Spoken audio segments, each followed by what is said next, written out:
Como catedrático de filosofía en la universidad, hemos dialogado y hemos profundizado en muchos documentos con los alumnos. Pero cuando llegamos a la Biblia es interesante porque podemos profundizar en algunos textos bíblicos que los alumnos me piden que profundicemos.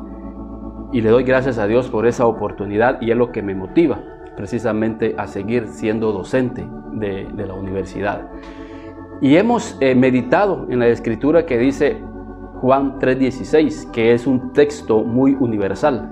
Y dice, porque de tal manera amó Dios al mundo, que ha dado a su Hijo unigénito para que todo aquel que en Él crea no se pierda, mas tenga vida eterna. En primer lugar, el Evangelio de Jesús es un Evangelio universal, es para todo el mundo. Como al principio se creía de que el Evangelio era únicamente para los judíos o para una clase privilegiada. El Evangelio es para todo el mundo que sienta la necesidad de acercarse a ese Evangelio por medio de Jesús. Es la primera enseñanza de este Evangelio, que es un Evangelio que llama a la unidad y que no hace acepción de personas. Era una de las enseñanzas que el Señor Jesús vez tras vez les enseñaba a sus discípulos. Era un Evangelio que realmente era un Evangelio de inclusión. Incluía mujeres, cosa que en aquella cultura a la mujer era excluida. Incluía a los enfermos, a los paralíticos, a los leprosos, que en aquella sociedad eran excluidos. Ese evangelio era para pobres, era para ricos. Este evangelio es universal y no solamente se limita a cuestiones de raza o de cultura, sino que realmente involucra realmente a muchas personas que sientan la necesidad de acercarse a Dios a través de Jesucristo. Porque de tal manera amó Dios al mundo. Fíjense que el amor de Dios se demuestra a través de la entrega. Y creo de que aquí hay un principio que debe regir nuestras vidas. Ciertamente el amor no es medible, pero las obras que hacemos por ese amor sí pueden ser medibles. Sí podemos determinar el amor que tenemos hacia alguien o hacia algo por medio de nuestra entrega. Alguien puede decir, pero yo tengo amor hacia alguien, pero lo vamos a medir de acuerdo a la entrega que tiene hacia esa persona. Ayer, por ejemplo, veíamos aquellos 4 hombres que llevaban sobre sus hombros al paralítico. Ellos tenían mucho amor hacia esa persona y era medible ese amor, porque ellos caminaron muchos kilómetros con el enfermo sobre sus hombros, pasaron muchos obstáculos y ellos deseaban que su amigo realmente se encontrara con Jesús. Subieron al techo, encontraron una alternativa para que ese enfermo pudiera recibir su milagro y luego valerse por sí solos.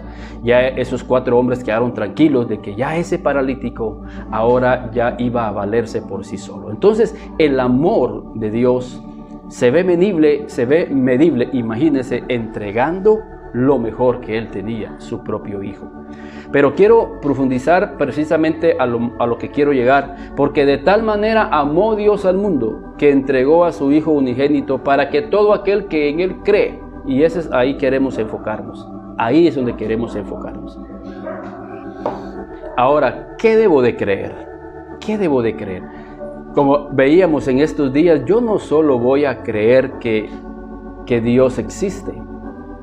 Yo no voy a creer únicamente de que Dios existe. Yo sé que el presidente de Guatemala existe, pero no es suficiente únicamente con creer que Él existe,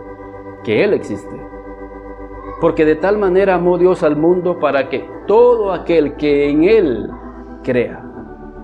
¿Qué debo de creer para poder ser salvo? Miren cómo la fe está relacionada con nuestra salvación. Lo que yo debo de creer son sus enseñanzas, y no solamente de creerlas, sino de ejecutarlas. Por ejemplo, todos creemos en el señor presidente, él existe, y él da una serie de recomendaciones y me voy a especificar en una serie de recomendaciones como el COVID. Pero está la mitad de la población que no cree ese mensaje. Él sigue existiendo, el señor presidente sigue existiendo, pero esta mitad de la población no cumple con las recomendaciones que él da con relación al COVID porque simple y sencillamente no creen en ese mensaje. La otra mitad de la población sí cree en las recomendaciones y cumplen estas recomendaciones.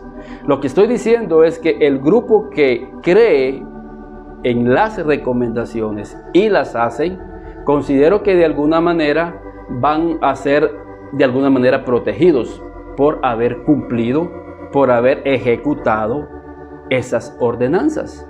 La otra mitad de la población, aunque ellos creen en la existencia del presidente, reconocen la autoridad del presidente, pero simple y sencillamente no cumplen las instrucciones. Entonces ellos no están creyendo en el señor presidente. Traslademos esto a nuestro campo, que nos compete en esta oportunidad.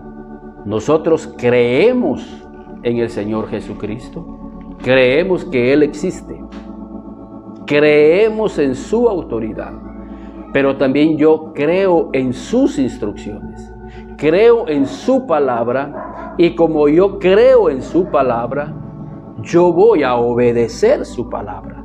Y será esa palabra la que va a provocar en mí salvación. Va a provocar en mí que yo pueda alcanzar su bendición. Entonces, cuando el Señor Jesús dice, el que crea en mí, ese será salvo. Creer no significa creer que Él existe únicamente. Muchos creen que existe, por ejemplo, el perdón, por ejemplo. Yo creo en el perdón. Sí, lo creen, pero no lo cumplen.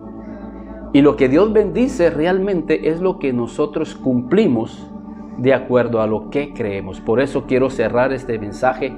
Dice que el hombre que puso el fundamento sobre la roca es aquel que viene a Él, le escucha y pone por obra lo que está escuchando.